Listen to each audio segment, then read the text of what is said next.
So, good evening. It is day 28 of, no, it's day 29 of trying to heal sleep apnea. And yeah, I'm still tired from the weekend because, as you probably know, I pulled an all-nighter on Saturday to Sunday, the night from Saturday to Sunday, and it was terrible. I was like falling asleep whilst I was walking. I was supporting a friend during an ultra marathon, and it was exhausting because I didn't want to sleep. I wanted to go through the pain with my friend and support him. So I had some great discipline during that. And yeah, it's like I still have this kind of jet lag from it because I slept during the day, and I was very, very tired today, but I still managed to do everything I needed to do for school and also the myofunctional exercises that I'm doing, including thumb pulling. I actually bought a coconut today because I want to develop those jaw muscles, because that's a huge thing.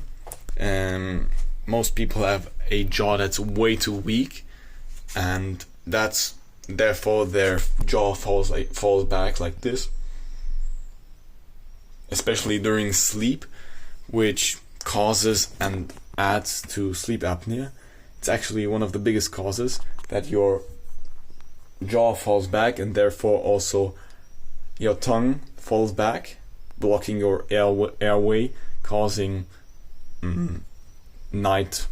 nocturnal breathing problems, including apneas, and also like you get less air into the body, which is not good. Yeah, so that's definitely something important. Everybody, like, generally should chew more food that's hard and natural, like meat, especially red meat, because that's very tough and has every single nutrient that you need.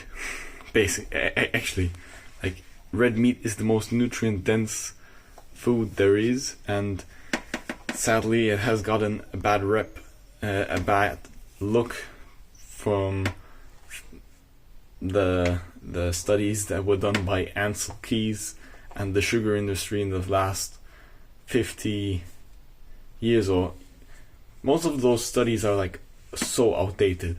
They were made in the 1960s to 70s by Ansel Keys, which was basically a corrupt researcher who was funded by the sugar and grain industry to promote basically propaganda against meat, to distract from the real culprit, which is sugar, grains, and processed food. And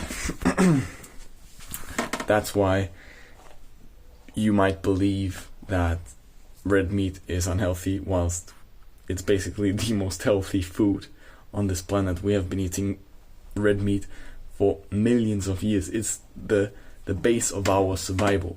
We were basically eating just red meat for the last 1.5 million years, just until the what's it called, the agricultural revolution, which was just 10,000 years ago. And since then our jaws have become way smaller. All the diseases of civilization have arisen. Like, nobody used to have sleep apnea 20,000 years ago. It just didn't exist because we all had jaws that were like 20% bigger, with palates that were 20% bigger. I'm not kidding. Our palates, like this thing here, used to be 50 millimeters. Now it's around 3.5 to 4 millimeters. No, centimeters. So it has shrunken greatly. And the thing is, our tongues have not become that much smaller, and other parts of the body neither. And then it happens that you clog up your airways because your tongue is just too big and there's not enough room in the mouth for your teeth and all the stuff that needs to go in there. And that's when you need to get tooth extractions, which, by the way, only make your mouth even smaller, which promotes sleep apnea even more, and is like this giant rabbit hole of things that civilization is doing wrong about health and like myofunctional habits and like chewing hard foods. We think we're smart, but we're actually doing so many things wrong, causing us to get like we as humans are the only species on Earth who consistently get crooked teeth. They like have these slightly crooked teeth there, and most people, or like most orthodontics and dentists, would say I have normal teeth, but this didn't exist 15,000 years ago, or even today. There's tribes who live from natural foods like cocoa nuts or red meat, as I said. There's the Inuit or the Maasai in Africa who eat basically just meat and organs and some vegetables when they really, really are desperate for food. But like the Inuit, they don't have access to that. They just eat sea meat, like anything that lives up there. And they all have perfectly straight teeth, except those who eat processed food. They don't have processed. They don't have perfect teeth. And consistently over the ages, every time that a like old tribe got civilized and started to eat like the food of civilization, like bread, pasta, all this soft and processed food, that's when they like their bone structure in the face just deteriorated. It's like insane. So I find this so interesting, and I'm really like passionate about this topic. And if you find this interesting as well, like I can highly recommend this book here, like Breath.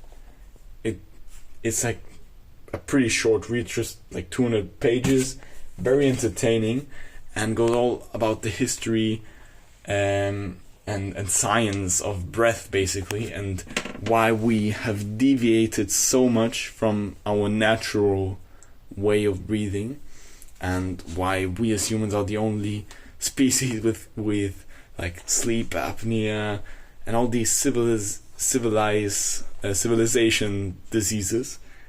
It's like so interesting, and just from reading this book and like doing the exercises or doing the breathing techniques in the book, it's like a night and day difference. Since I've started to incorporate the breathing that the author shares in the book, which is basically slow and little breathing, and through the diaphragm. I can't pronounce it. So you have to breathe more slowly and also less volume of air, so you adapt to a higher load of CO2, which makes your body way more efficient, and it's just healthy in general.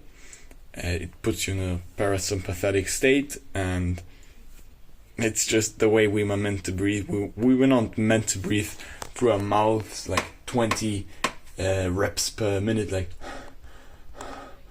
like most of us do nowadays. It's really unhealthy to breathe through the mouth. It stresses your body so much, and you also, if you breathe through your mouth, your risk for sleep apnea like skyrockets. It's insane. So that's like the most essential parts to sleep apnea is basically shut your fucking mouth.